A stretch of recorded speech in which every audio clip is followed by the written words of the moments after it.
Okay, hello again, Matinik. So, ito na yung katuloy ng ating video kahapon. Kahapon ko kasi yung ginawa, pero in-upload ko lang kagabi and then shinare ko kaninang umaga.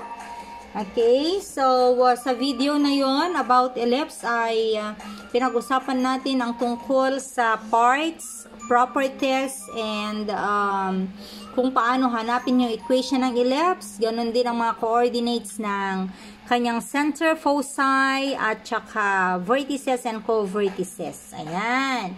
So, ngayon naman, i-discuss natin kung paano mag-analyze ng ellipse. Okay? Given its general form of equation, paano ba natin i-analyze ang isang ellipse? Kapag sinabi natin i-analyze ang isang ellipse, we are going to get all the characteristics of its properties. Yan. So, ano yung, ang una natin kukunin ay kung ano yung center or coordinates ng kanyang center. Dito ko na nga lang sa taas isulat. Okay, kung ano yung mga coordinates ng center niya, kung ano yung mga coordinates ng kanyang foci, kung ano yung kanyang coordinates ng kanyang mga vertices, ayan, kung ano yung coordinates ng kanyang co-vertices, ayan, at kung ano yung length ng kanyang major axis, kung ano yung length ng kanyang minor axis. Okay? And then, kung saan or kung anong klaseng ellipse siya. What type of ellipse. Ayan. Okay? So, here is our given. 9x squared plus 4y squared minus 18x plus 40y minus 35 equals 0. Ma'am, bakit equals 0? Okay. We will see later on kung paano siya magiging equals 1. Katulad ng isang example natin sa nakaraang video natin. Okay? So, the first thing that we're going to do is to identify first our variables. So, we have here our x's. Okay. Ito yung mga x's natin. And then, we have here our y's. Okay. And then, itong ating constant ay pwede na nating i-transpose sa kabila. So, pag tatabihin lang natin silang isulat. Okay. Dito na ako magsisimula. Okay. So, we have 9x squared minus 18x. And then, plus 4y squared plus 40y equals 35. Ayan. Okay? And then, paggrupuhin natin yung mga magkakatulad na variables natin. Okay? And then, ifa-factor out natin yung coefficient ng ating leading terms. Okay, yung may mga square na yan. So, pa-factor out natin yung kasama nila. So, ito yung mga yon, 4 and 9. Ayan. So, kapag finactor out natin yung 9, ang kalalabasan niyan ay, okay, x squared minus 18 divided by 9 is 2x. Ayan. Plus 4 ang common factor. So, we have y squared plus 40 divided by 4 ay 10. We still have y there equals 35. Ayan. Is it 35? Parang nagkamali yata ako ng type dyan. I think it's 36. Sorry, guys. 36 ito. 36. Okay. Or 35. Try nga natin yung 35 muna. And then, ang susunod na gagawin natin is to divide. I-divide natin itong whole equation natin ng multiples ng 9 and 4. Common multiple ng 9 and 4. So, what is the common multiple of 9 and 4? Yes, I think it's 36. Ayan. So, divide natin siya sa 36. So, ibig sabihin, we can cancel that. And so, we have here now x squared minus 2x over 4 plus, okay, cancel din natin yan. So, we have y squared plus 10y over 9 equals 35 over 36. Ayan. Okay?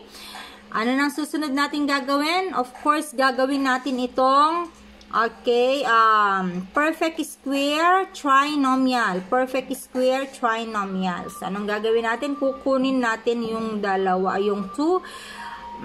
May magic na mangyayari dito, ha? So, dapat makinig ng mabuti. Okay? So, we have negative 2, then divide by. So, maglalagay pala tayo dito ng plus blank and then plus blank. Isisingit na natin. So, plus blank and plus blank. Okay? And so, divided by 2 equals 1 squared, or negative 1 squared rather, equals 1. Okay? And then, yun ang isa, i-plus natin doon. So, plus 1. Kapag nag-plus tayo dito ng 1, mag-plus tayo doon ng 1/4. Bakit 1/4? Kasi meron po tayong denominator na 4. Okay? And then, dito naman, so we have 10. And so, we have divided by 2, that is equal to 5, squared, that is equal to 25. So, yun ang i-add natin doon. So, magiging 25 yan. Ito naman magiging 1 over, yes, 25. Ayan. Okay, so, we will now factor this, magiging x. Since that is minus 1, quantity squared over 4 plus y. Since that is positive 5, so plus 5 squared over 9. Ay, bakit 25? 1 over 25. Ay, nako, ikaw talagang ballpen ka kung ano-anong sinusulat mo. This is 25. Sorry guys, nagkamali yung ballpen. Ayan. So, this should be 25 over 9. Ayan. So, 25 over 9. Dapat yan. So, magiging over 9 equals. So, common denominator ay 36. Ayan. So, 36 divided by 36, that is 35. 1 times 35 pala is 35. Ano ba? Inantok yata ang lola nyo. Okay, 36 divided by 4 is 9 times 1 is 9. Plus 36 divided by 9 is 4 times 25 is 100. Okay? So, magiging x minus 1, quantity squared over 4 plus y plus 5 quantity squared over 9 equals, so 35 plus 9 plus 100 is 144 over 36. Ayan. And so, simplifying further, we have x minus 1 quantity squared over 4 plus y plus 5 quantity squared over 9 equals 144 divided by 36. Ilan ba yan? 134 divided by 36 equals 4. Ayan. So, ma'am, bakit hindi siya equal to 1? Don't worry. We can still divide it by 4, diba? If we're going to divide this by 4, then we are going also to divide this by 4, divide this by 4. So, that will become x minus 1 quantity squared over 16 plus y plus 5 quantity squared over 36 equals 1. So, this time, we already have a standard form of equation of our ellipse. Ayan. So, in our previous video, we know or we have learned that this is our H. May I use another color of ball pen para sa ganun mas lalo ninyong maintindihan. Where's my red one? Ayan. Okay. So, this is our H. Okay. And then, this is our K. Ayan. And then, this is our, which among these two is your A? Of course, lagi natin sinasabi doon sa previous video na yung mas malaki, yun ang A. Okay, so this is A squared and this is B squared. Ayan. So, now, we already have our values for H, K, A, and B. Ayan. So, what is the value for our H? Our H is positive 1. And then, our B is, our K is negative 5. Okay. And then, our A is square root of 36 is 6. And then, our B is square root of 16 is 4. Ayan. And we also need the value of C. What for? Para sa ating foci. Okay, so let us solve for the value of C. Ang value ng C natin can be solved by using our Pythagorean theorem. Okay, formula. So we have A squared minus B squared equals C squared. Okay. Sa ibang books kasi, sa ibang libro at saka sa mga ibang discussions, kahit ito ay A, kahit ito ay B, okay, sometimes yung B nila mas malaki kaysa A nila. But then, kapag ganun kasi ang gagawin natin, pagbabalik ka rin mo ito, and then pagbalik ka rin mo na naman yung ibang mga equations, okay, or formula. So, it is better this way for you people, okay? And so, we have 36 minus 9 equals C squared. And then, we have 36 minus 9 is 27 equals C squared. And therefore, we have to extract this. So, C is equal to square root of, or positive and negative square root of 27. The same with this. Pala, sorry guys, these are positive and negative 6 and positive and negative 4. Okay, now we have already the value of C, which are positive and negative square root of 27. So since you already have this, I hope you have with you your códigos. Okay, doon sa mga diniscuss natin last time, because we will be needing now the formulas for your foci, your vertices, co-vertices, and your major and minor axis. Okay, I am referring here about the length. Okay, I am referring to the length, kaya equals pala yan. Okay, and so, ano pa ba ang nakalimutan ko sa part natin na ito? Parang may naiisip ako kanina, nakalimutan ko na. Ayan, at parang umalis na sa aking utak. May I use another color of a ball pen para mas lalo ang comprehensive yung ating discussion. Okay, so center. What is the formula for what are the coordinates of a center rather? So, they are H and K, diba? And so, our coordinates, or the coordinates of our center are, there, we have there, okay, 1 and negative 5. Ayan. Okay? And then, how about our foci? Of course, we can only identify the coordinates of our foci if we know what type of, what type of ellipse this is. Okay, so tingnan natin yung ating equation. So, nasaan ang A natin? Nasa ilalim siya ng Y. Okay, therefore, ang ating ellipse ay horizontal or vertical?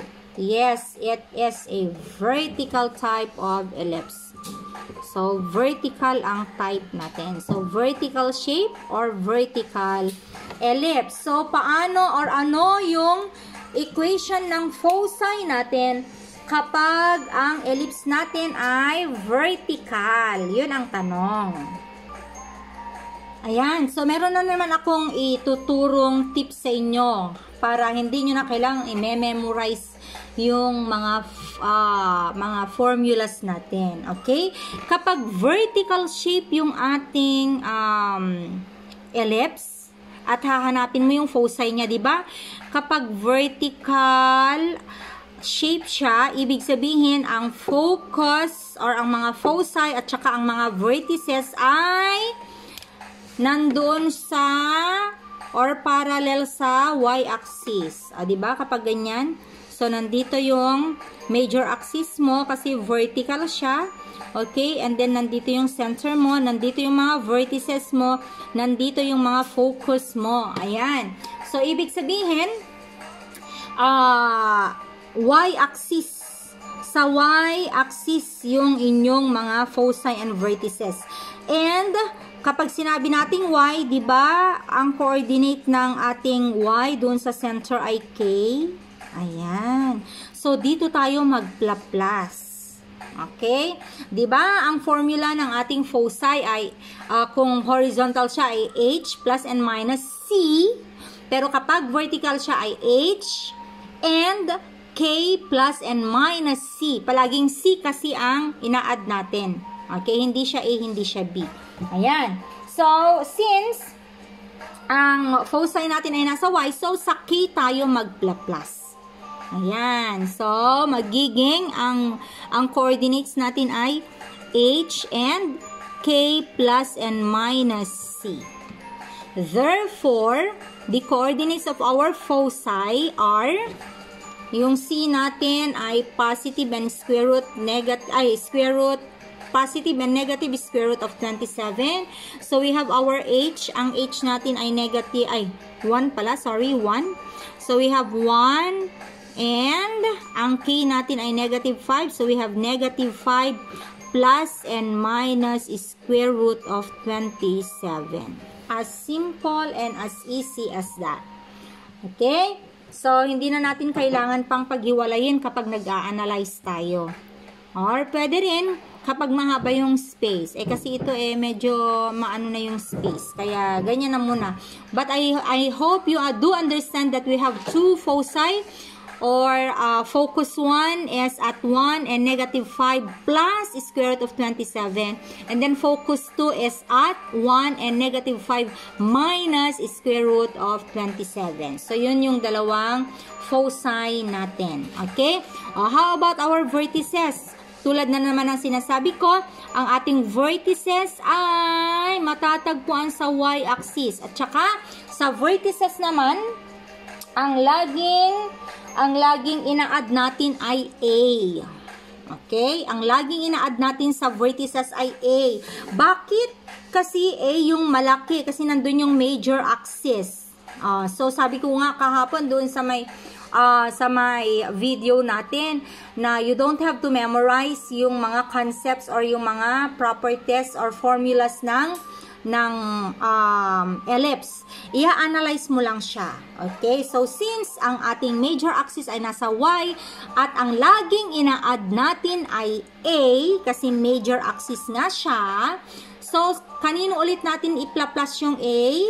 Ayan. Sa K ulit natin i-plus yung A. Okay? So, we have H and K plus and minus A. Ayan, yung ating formula for our vertices. So, ang vertices natin din ay 1 and ang K natin ay negative 5. So, negative 5 plus and minus. Ang A natin ay 6. Ayan. Okay, so we can now simplify this. We can further simplify this. So, ang vertices ng ating, or ang coordinates ng ating vertices ay 1 and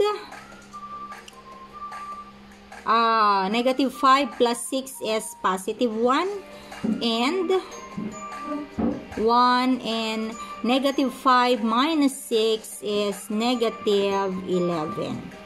Ayan. So, I hope nasundan nyo yan. Okay? And then, how about our co-vertices? Ang co-vertices naman natin ay nasa X. Diba? Nasa X.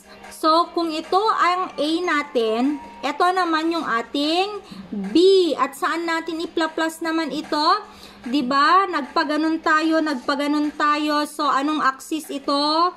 X. X-axis. So, ano yung coordinate natin sa center ng X-axis? That is H. Okay? So, saan natin i-plus? Kasi kapag co-vertices, ang lagi naman natin pina-plus ay B. Okay? So, saan natin i-plus yung ating B? Of course, doon sa H. Ayan. So, magiging ang coordinates naman ng ating co-vertices ay H plus and minus B and K. Ayan. Okay? So, we have our H is 1. So, 1 plus and minus our B ay 4. Okay? 4. And our K is negative 5. So, again, we can still simplify this.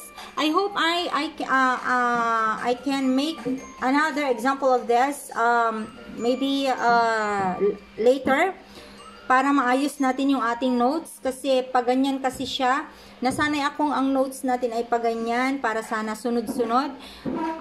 Inano ko lang yung ating mga space. Lalaki kasi ng sulat mo, ma'am. Oo nga. So, the vertices are the coordinates rather of our co-vertices are 1 plus 4 is 5 and negative 5, and 1 minus 4 is negative 3 and negative 5. So, dyan natin matatagpuan naman or malolocate ang ating co-vertices. How about the length of our major axis? Diba? Ang formula niya ay 2a. Ayan. So, 2 times A, ang A natin ay 6. Di ba? Okay. So, that is, absolute value dapat ito. Okay. 2 times the absolute of A, that is equal to 12. And then, 2 times the absolute value of B, and our B is 4, so that is equal to 8. Ayan. So, these are now the properties of our ellipse given its equation as 9x squared plus 4y squared minus 18x plus 40y minus 35 equals 0. Okay, if you have any question about this example, just comment down below. Okay? So, naka 23 minutes tayo sa isang example. Ande, marami lang kasing pasikot-sikot si ma'am. Ayan, oo nga. Okay, next. We have the eccentricity of an ellipse. If we say eccentricity, ito yung curve ng ating mga conic sections. Okay? So, yung curve, yung mga vertices natin, it refers to our vertices and our focus. So, if we say eccentricity, ang eccentricity ng circle natin ay 0. Bakit 0? Kasi wala naman tayong vertex sa circle. Tama? May vertex ba tayo sa circle? Wala. Wala tayong vertex sa circle. Okay? O, how about ellipse? Sige, sulat ko na nga dito. The eccentricity, we are referring to an eccentricity, okay? The eccentricity, the eccentricity of circle is equal to, ang symbol for eccentricity is E, okay? Ang E ng circle ay equal to 0 kasi wala naman siyang vertex at saka focus. Okay? How about parabolas? Nakalimutan ko kasi ito doon sa parabola. Okay? Ang eccentricity naman ng parabola is exactly equal to 1. Okay? And then how about our ellipse? Bakit 1? Kasi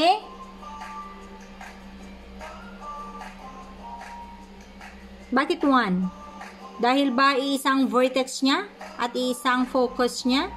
Okay, later I'm going to discuss about eccentricity. Isang ano yan, isang discussion lang yan. Okay? But this time, I just want you to understand what eccentricity is. So for ellipse, it is less than or greater than 0. It is greater than 0. Okay, but less than 1. Parang baliktad yung aking ano. Greater than 0, but less than 1. Ayan. Less than 1, but greater than 0. Okay, sorry. And then we have hyperbolas. For hyperbola, okay, for hyperbola, it is always greater than 1.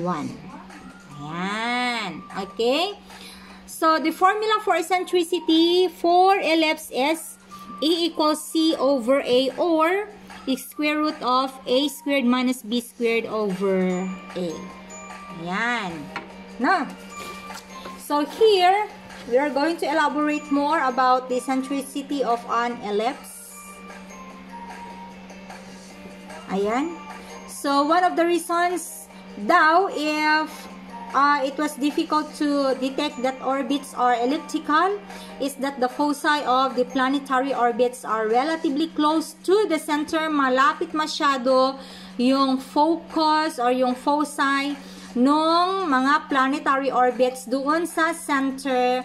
Kaya naman parang nagiging circular din yung ating mga orbits. Ayan. Okay? To make or to measure the ovalness. So, eccentricity is the ovalness. Okay? Of, di ba yung circle, hindi naman siya nagiging oval talaga. Okay? Ayan. So, to measure the ovalness of an ellipse, we use the concept of eccentricity as E equals C over A. Ayan. So, ito yung kanyang, ito yung definition. Habang papalapit ng papalapit yung focus doon sa center, pabilog naman ng pabilog yung ellipse natin. Pero habang papalayo ng papalayo yung focus natin doon sa center, ayan, pahaba naman at pa-oval ng pa-oval yung ating ellipse. Ayan. So, yung E dito is equal to the distance between the center and the focus. Okay? So, habang lumalaki yung ating value ng E, pa-oval naman ng pa-oval o kaya pahaba ng pahaba naman yung ating ellipse. Okay? I hope that is clear. Okay, malapit na tayo sa katotohanan. Ngayon naman, hindi ito kasali sa inyong milks. Okay, sa essential. Kaya lang parang nagigilty akong hindi ko ito ituturo sa inyo. Because I know that your teachers in college will be discussing this also. Nakakahiya namang tatanungin sa inyo kung sinong teacher ninyo ng pre-cal. At hindi diniscuss ito. Naku, malalagot ako sa CHED.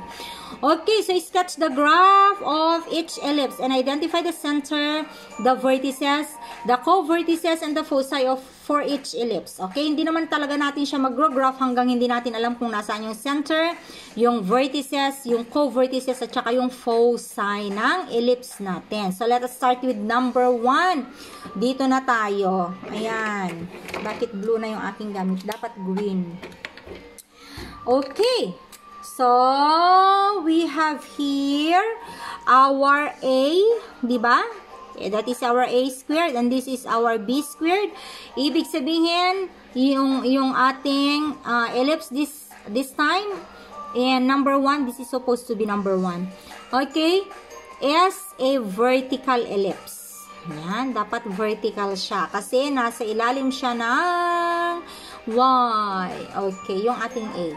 And so, we can now identify our center.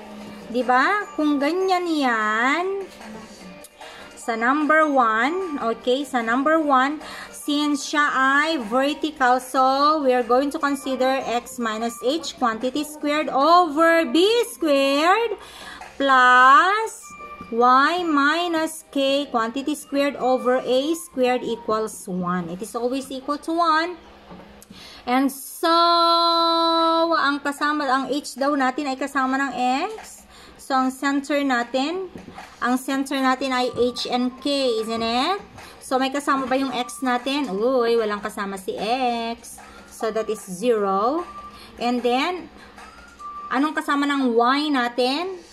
Walang kasama din ang y natin. Kaya wag na tayo magtanong ng y. Okay? So, 0 pa rin. Ayan. And then, how about our foci? Ay, vertices daw muna. So, ilocate na natin yung ating center dun na sa ating graph.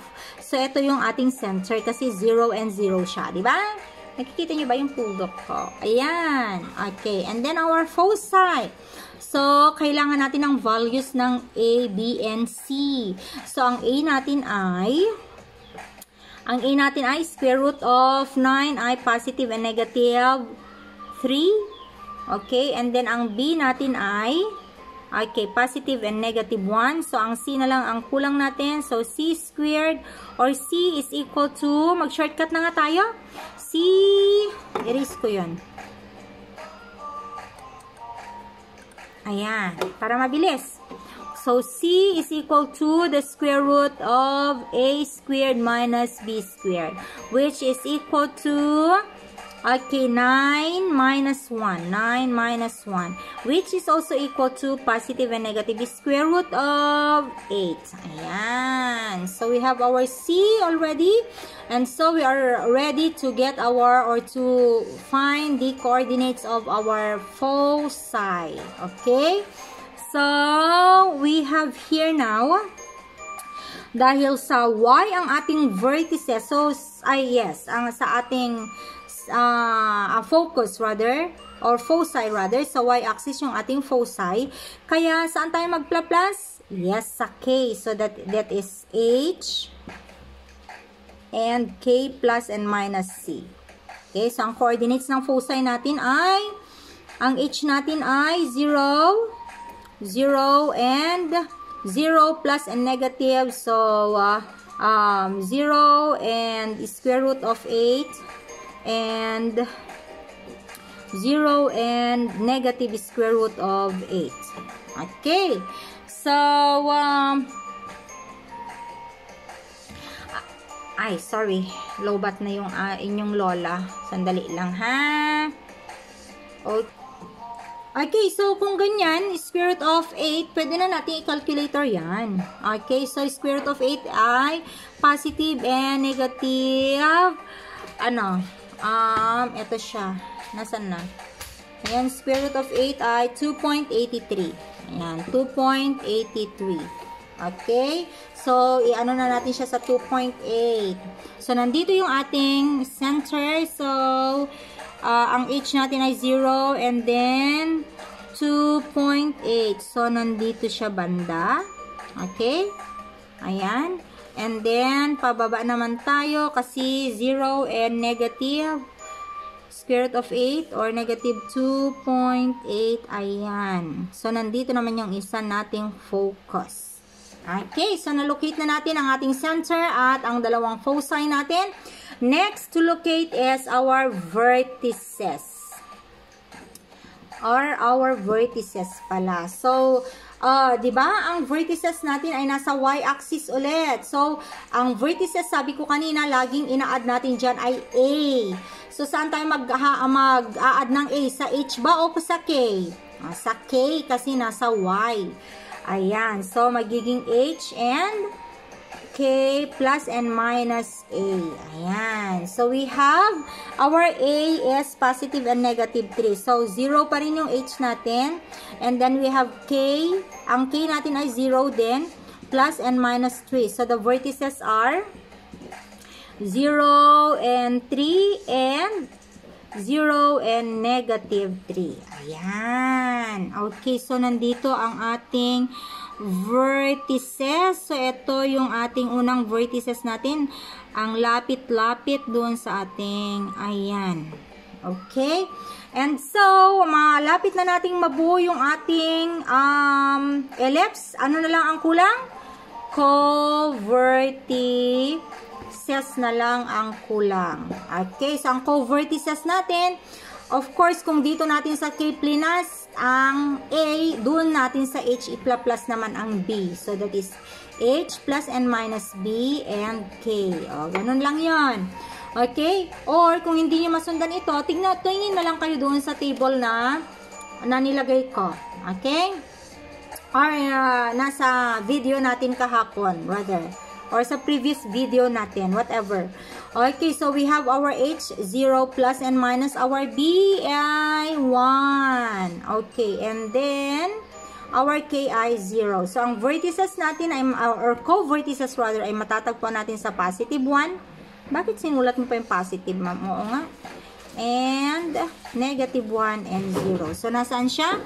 So, positive 1 and 0 and negative 1 and 0. Kaya naman, so ito yung ating mga co-vertices. Kung i-drawing natin, nasa na yung aking nai-erase na ballpen. Ayan. Kung i-drawing natin yung ating ellipse, so ganito ang itsura niya. Ayan.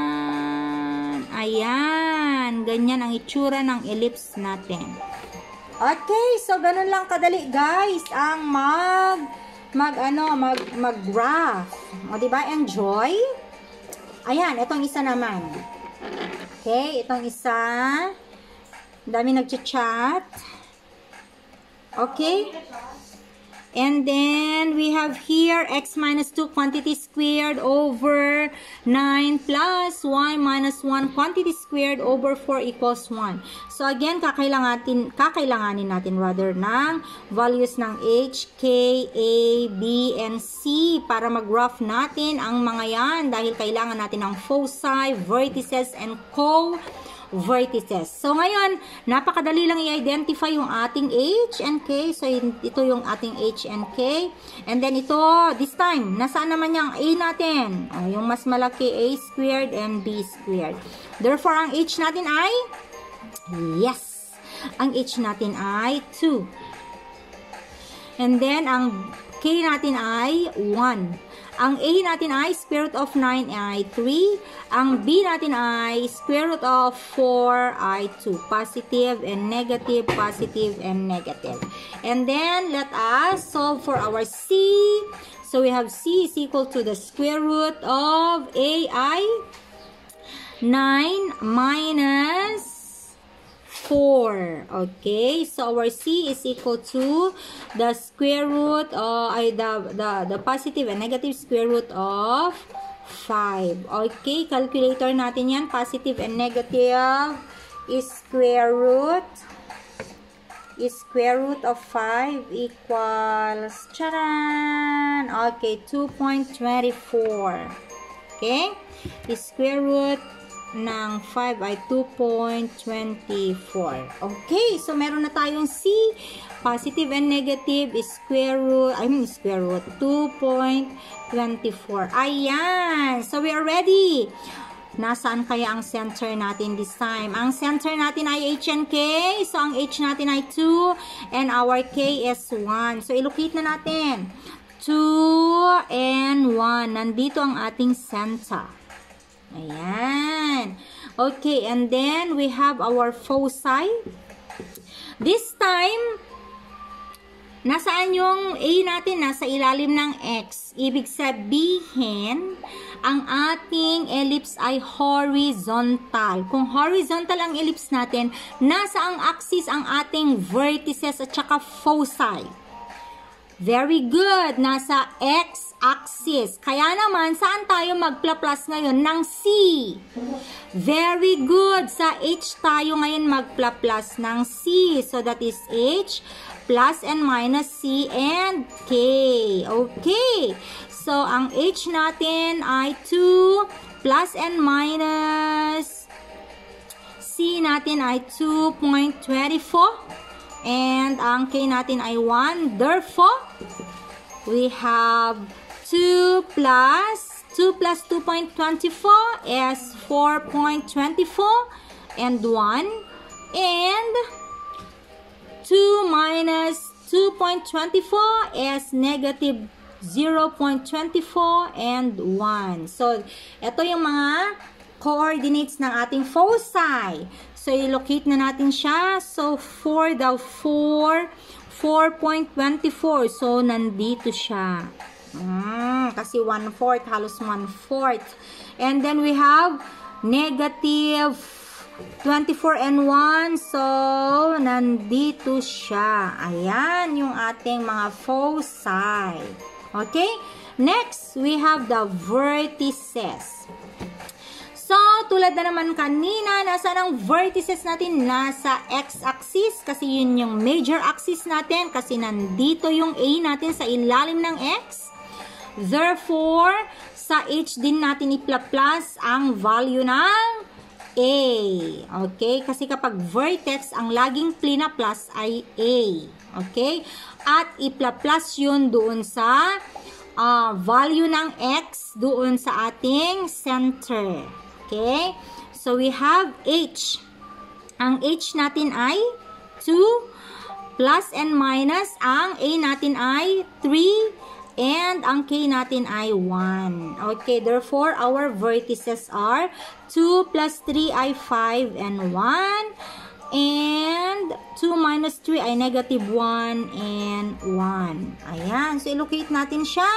So, we have here 5 and 1. So, 5 and 1. And then, negative 1 and 1. Okay.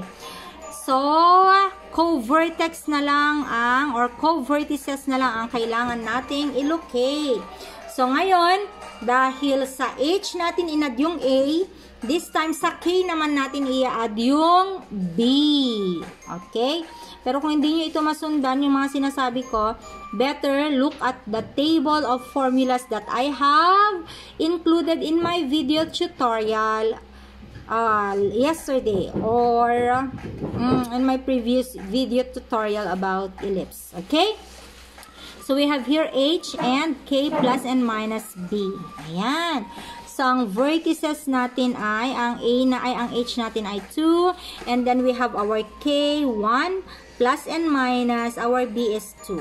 So, ang vertices natin ay 2 and 1 plus 2 is 3.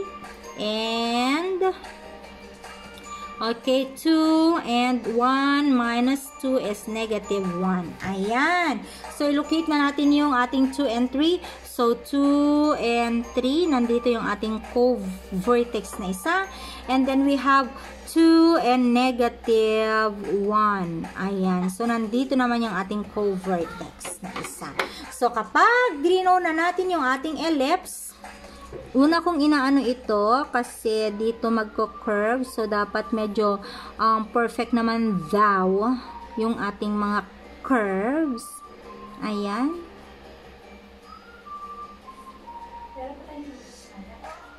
Ayan. Ayan. So, pwede na. Ay, nako. Sorry, guys. Okay. Ganyan ang itsura ng ating ellipse. Okay? So, sana naintindihan ninyo yung ating video tutorial ngayon. Dahil, oops! Ano ba yan? Nakita nyo naman na. Ito sana yung inyong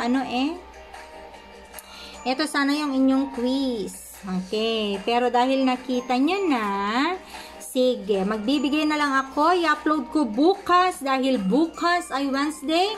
Wait for your quiz to be uploaded to Schoology. Ayan. So, until face-to-face, until face-to-face. Until tomorrow. Okay. So, basa-basahin nyo muna yung inyong mga libro.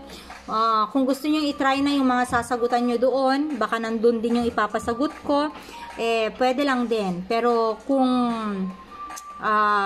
medyo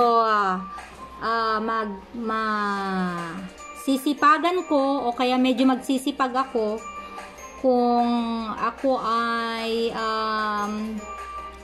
hindi mapapagod, maaaring maghanap ako ng ibang problem sa ibang book. Okay. Anyway, see you on Thursday for during our Zoom meeting. And if you have any question, paki-type na agad-agad dun sa ating dun sa comment down below. Yan. Dun sa comment section ng video na ito diyan sa FB page natin. Para sa ganun, may ready ko na yung pagkakasunod-sunod ng discussion natin sa Zoom meeting. Pero, sana, kung maaari, yung ating mga videos ay panoorin ninyo ng at least twice, 2 beses. Para sa ganun, mas maiintindihan na ninyo. Para hindi tayo magtatagal sa Zoom dahil napakatakaw ng Zoom sa data. Ayan. Okay, so, kung wala kayong mga questions, hindi tayo mag-zoom. Okay, magbibigay na lang ako ng kahit isang activity pa o kaya ng isang video pa na papanoorin ninyo. Pero kapag marami kayong tanong, mag-zoom tayo. Kasi, matakaw talaga ang Zoom sa data. Kawawa naman yung mga nakadata ninyong mga kaklase. Okay? So, that will be all for today, guys. See you when I see you.